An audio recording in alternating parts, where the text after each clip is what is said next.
조직론.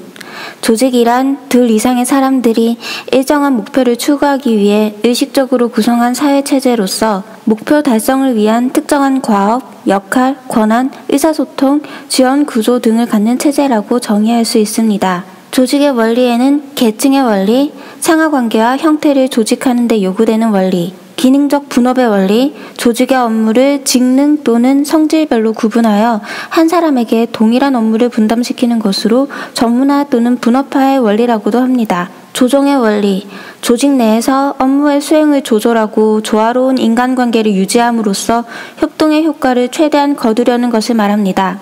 적도 집권의 원리, 중앙집권제와 분권제 사이에 적정한 균형을 도모하려는 것을 말합니다. 통솔 범위의 원리, 인간의 능력에는 한계가 있기 때문에 한 지도자는 일정 수의 부하만을 통솔해야 한다는 것입니다. 명령 통일의 원리, 부하는 한 지도자로부터 명령과 지시를 받고 그에게만 보고하도록 해야 한다는 것입니다. 조직의 구조를 공식 조직과 비공식 조직으로 나누기도 하고 개선 조직, 막료 조직, 위원회 조직으로 나누기도 합니다.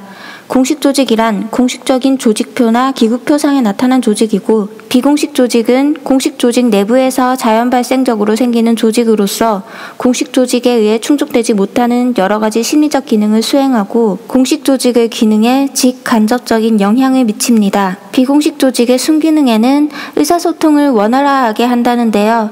자유로운 의사소통과 긴밀한 협조를 가능하게 하여 공식 조직의 기능을 활성화하는 작용을 수행하게 합니다. 지도자에게 유익한 정보를 제공하게 하기도 하고 집단의 경직성 완화에 도움을 줍니다. 또한 비공식 조직은 구성원들의 심리적 욕구 불만의 해소처가 되므로 집단의 안정화에 기여합니다. 비공식 조직의 역기능으로는 파벌이 조성될 수 있고 비공식 조직과 공식 조직의 규범이 다를 경우 공식 조직의 목표 달성을 저해할 수 있으며 왜곡된 정보가 빠르게 유통됨으로써 조직의 사기를 저해할 수 있습니다. 조직의 구조를 개선 조직, 막료 조직, 위원회 조직으로 나누기도 하는데요. 개선 조직이란 행정의 수직적인 지휘 명령 계통이 명확히 정립되어 업무를 직접 수행하는 1차적인 조직입니다. 군대가 대표적인 예입니다.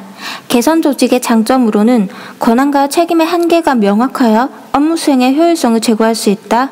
단일 기관으로 구성되어 신속한 정책 결정을 할 수 있다.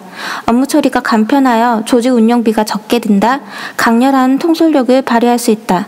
개선 조직의 단점으로는 복잡하고 과다한 업무 처리에 문제가 있다. 지도자의 주관적이고 독단적인 결정을 방지할 수 없다. 전문가의 지식과 경험을 충분히 활용할 수 없다.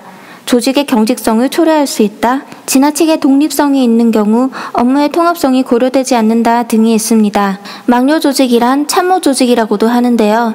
개선 조직의 기능을 원활하게 추진하도록 기획, 자문, 협의, 경고, 정보 수집, 통제, 인사, 조사, 연구 등의 기능을 수행하는 조직입니다. 유비의 참모였던 제갈공명 선생님을 떠올리면 쉽게 이해가 될 것 같은데요. 참모 조직은 개선 조직에 포함되지 않으면서 그 옆에서 독자적인 기능을 수행합니다. 유비의 군대는 개선 조직이므로 유비 아래 관우와 장비가 있고 그 아래에 부하들이 있는데 공명 선생은 그 계급관계 어디에도 속하지 않고 독자적으로 일을 수행합니다. 참모 조직의 장점으로는 기관장의 통솔 범위를 확대시킵니다.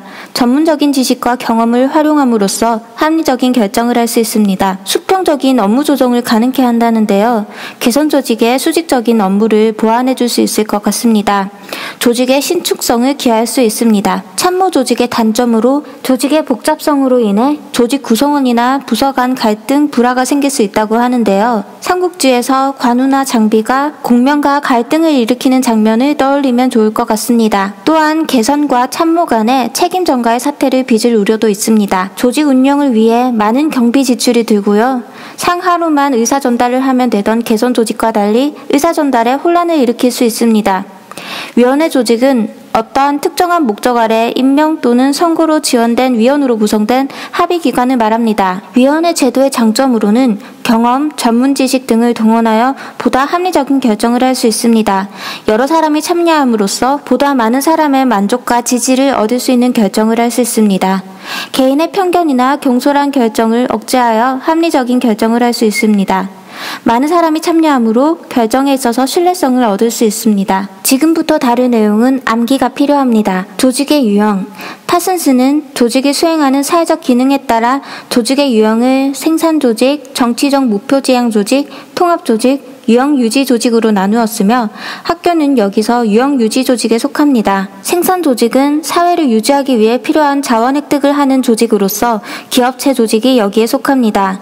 정치적 목표 지향적 조직은 사회의 공동 목표를 설정하고 달성하는 기능을 수행하는 조직으로서 정부기관이나 은행 같은 조직이 속합니다. 통합조직이란 구성원 간의 결속과 통일을 유지하는 사회 통합의 기능을 수행하는 조직으로서 법원, 정당, 사회통제기관 등이 여기에 속합니다. 유형 유지조직이란 문화유형을 유지하고 새롭게 하는 잠재 기능을 수행하는 조직으로서 공립학교, 대학, 교회, 박물관 등이 여기에 속합니다. 블라우와 스콧의 1차적 수혜자 유형. 블라우와 스콧은 조직으로부터 혜택을 받는 주요 수혜자가 누구냐에 따라 조직을 호혜조직, 사업조직, 공공조직, 봉사조직으로 나뉘었습니다. 호혜조직의 1차적 수혜자는 구성원으로서 노동조합, 정당 등이 여기에 속합니다. 사업조직의 1차적 수혜자는 조직의 소유자로서 산업체, 도매상, 소매상, 은행과 같은 조직이 여기에 속합니다. 공공조직의 1차적 수혜자는 그 조직의 구성원이 아닌 일반 대중입니다. 군대, 경찰, 소방서 등과 같은 조직이 여기에 속합니다. 봉사조직의 1차적 수혜자는 조직과 직접적으로 접촉하는 일반 대중, 즉 고객이며 학교, 병원 등이 여기에 속합니다. 공공조직과 봉사조직을 구분하자면 공공조직인 군대, 경찰, 소방서 등이 잘 돌아가면 국민 전체의 안전이 보장받지만 봉사조직인 학교, 병원이 잘 운영되면 전 국민이 아닌 그 학교에 다니는 학생과 그 병원에 다니는 환자들이 혜택을 받게 됩니다. 학교가 속해 있는 봉사조직을 칼스는 고객의 선택권 유무와 조직의 선택권 유무에 따라 또다시 4가지로 나누었습니다. 고객의 선택권과 조직의 선택권이 모두 있는 조직을 야생조직이라고 하며 대학과 같은 예가 있습니다. 유형이는 조직이 고객을 선발할 권리는 없고 고객이 조직을 선택할 권리만 있는 조직으로서 학원이 대표적인 예입니다. 유형 3은 조직이 고객 선발권을 가지고 있으나 고객이 조직 선택권을 갖고 있지 않은 조직으로서 이론상 조합적으로 나오기는 했지만 현실적으로 존재하지는 않습니다. 군대 조직 같은 경우가 예가 될 수는 있지만 군대는 기본적으로 봉사조직이라 하기 힘듭니다. 유형 4는 조직이나 고객이 선택권을 갖지 못하는 조직으로 공립학교, 정신병원, 형무소 등이 여기 속합니다. 이 조직은 법적으로 존립을 보장받고 있어 사육조직 또는 온상조직이라고도 불립니다. 에츠오니의 수능조직. 에츠오니는 수능이라는 개념에 기초하여 조직의 유형을 분류하였는데요. 수능이란 부하 직원에게 행사되는 권력과 그 결과 부하 직원이 조직에 참여하는 수준 간의 관계를 의미합니다. 행사 권력이 가장 강한 순으로 강제적 권력, 보상적 권력, 규범적 권력이 있으며 참여 수준이 높은 순으로 헌신적 참여, 타산적 참여, 소외적 참여가 있습니다. 각각을 매칭하여 조합적으로 9가지 경우가 나오지만 그중 의미 있는 것은 강제조직, 공리조직, 규범조직이라 할 수 있습니다. 강제조직은 구성원의 활동을 통제하기 위한 수단으로 물리적 제재나 위협을 사용하며 그러한 권력에 대한 구성원의 반응은 소극적 참여를 특징으로 합니다. 형무소와 정신병원 같은 조직이 여기에 속합니다. 공리조직은 부하 직원에게 물질적 보상체제를 이용하여 조직을 통제하며 그에 대해 구성원은 타산적으로 참여합니다. 공장, 일반 회사, 농협 등이 여기에 속합니다. 규범조직은 규범적 권력을 사용하여 구성원의 높은 헌신적 참여를 유도합니다. 종교단체, 종합병원, 전문직 단체, 공립학교 등이 여기에 속합니다. 조직 풍토. 헬핑과 크로프트의 개방 폐쇄 풍토 OCDQ. 헬핑과 크로프트는 조직 풍토 기술 척도인 OCDQ를 개발하여 교사 집단의 특징과 교장의 행동에 대하여 교사들의 지각을 통해 학교 풍토를 조사하였습니다. OCDQ는 교사 집단의 특성과 교사, 교장 간의 상호관계의 두 차원으로 구분되고 있는데 이 차원들은 각각 4개의 하위 개념으로 세분화되고 있습니다.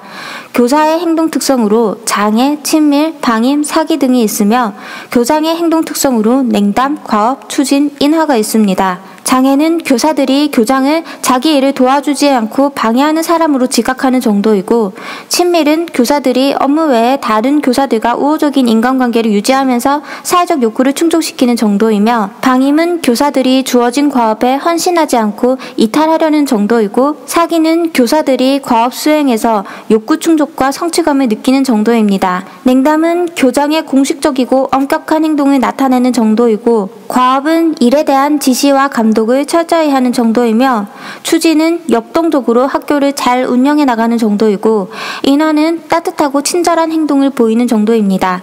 위 8개의 차원의 점수를 결과로 헬핀과 크로프트는 학교의 조직 풍토를 개방적, 자율적, 통제적, 친교적, 간섭적, 폐쇄적으로 나누었습니다. 개방적 풍토는 조직 목표를 향해 움직이고 집단 구성원의 사회적 욕구를 충족시켜주는 활기차고 생기 있는 조직으로 신뢰성이 강한 것이 특징입니다. 자율적 풍토는 교장이 교사들 스스로 상호활동 구조를 마련토록 분위기를 조성하는 자율보장적 풍토입니다. 통제적 풍토는 과업 수행을 강조하고 교사들의 사회적 욕구 충족을 소홀히 하는 풍토로 교장은 위압적, 지배적이며 융통성이 없습니다.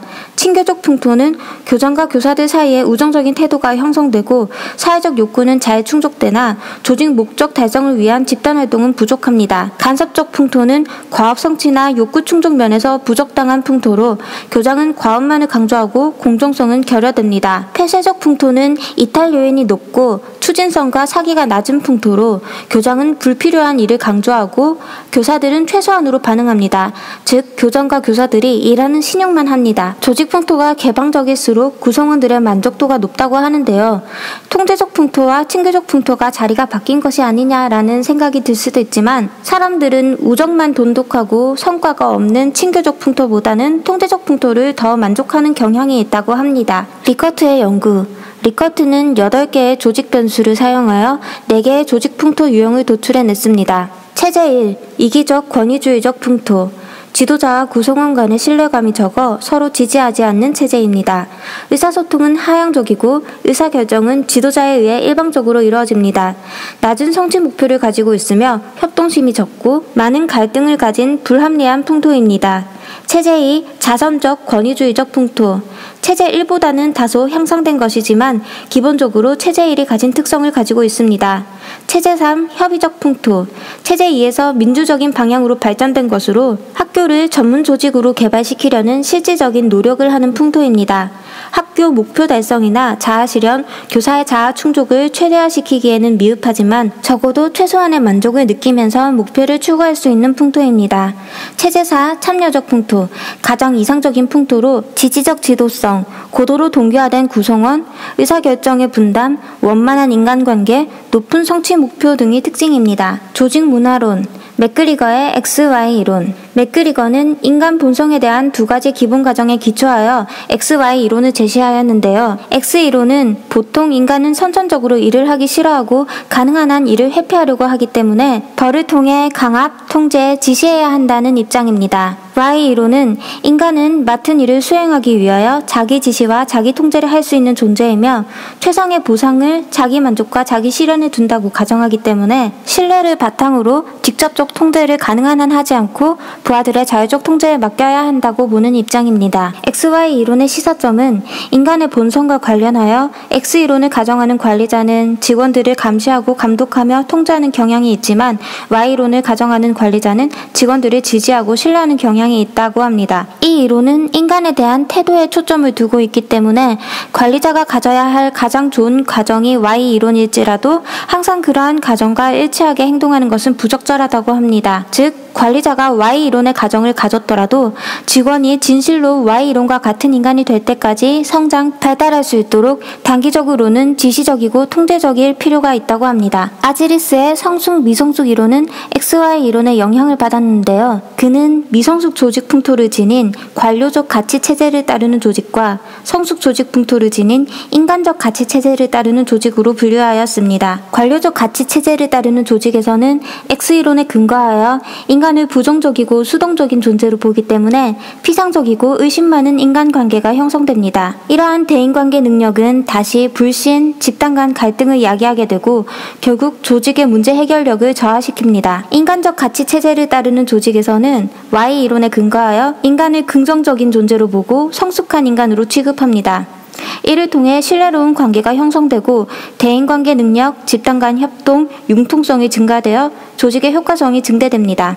이러한 환경에서는 조직 구성원과 조직 자체가 잠재력을 최대한 발휘할 수 있는 기회를 갖습니다. 이론의 시사점으로는 교사와 같은 전문직 종사자는 성숙한 인간으로 취급받고 싶어하나 대부분의 조직은 그들을 미성숙한 인간으로 취급한다는 겁니다. 미성숙한 인간으로 취급되면 사람들은 공격적이 되거나 냉담한 반응을 나타내게 되며 그에 따라 관리자는 더욱 통제를 가하게 되어 조직의 효과성이 저하됩니다. 조직 구성원을 미성숙하게 하는 것이 공식 조직의 본질입니다. 따라서 조직 구성원의 나태함은 그들 본인보다는 조직 자체의 운영에 그 원인이 있다고 할 수 있습니다. 학교 조직의 특성. 민츠버그는 학교를 전문적 관료제라고 하였습니다. 학교의 관료적 특성으로는 교무 분장 조직이 계층화되어 있고 교사 자격증 제도가 분업과 전문화에 해당하며 규정을 통한 행동 규제가 규칙과 규정에 해당하고 경력을 중시하는 연공 서열 중심의 승진 제도를 취하고 있으며 신분과 정년을 보장하고 있습니다.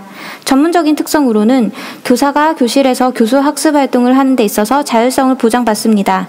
또한 초중등 교육법에서도 교사는 법령이 정하는 바에 의하여 학생을 지도한다라고 하여 학생 지도에 있어 교장의 지시를 받지 않는다는 것을 규정하고 있습니다. 학교는 전문가들, 즉 교사로 구성된 핵심 운영층이 오랜 훈련과 경험으로 표준화된 기술, 즉 지식을 이용하여 과업을 조정하기 때문에 많은 자율권을 부여받습니다. 코엔과 올스는 교육조직이 조직화된 무질서 조직이라고 하였는데요. 그 이유는 교육조직이 다음과 같은 특성을 지니고 있기 때문입니다. 첫째로 교육조직은 불분명한 목표를 지니고 있습니다. 전인적인 인간, 창의적인 인재를 양성한다는 목표는 불분명합니다. 불분명한 목표를 지니고 있기 때문에 불확실한 기술을 가지고 있을 수밖에 없습니다. 또한 학교는 구성원들이 유동적으로 참여한다는데요. 교사와 행정가, 학생들은 수시로 이동하기 때문입니다. 웨이크의 이완조직.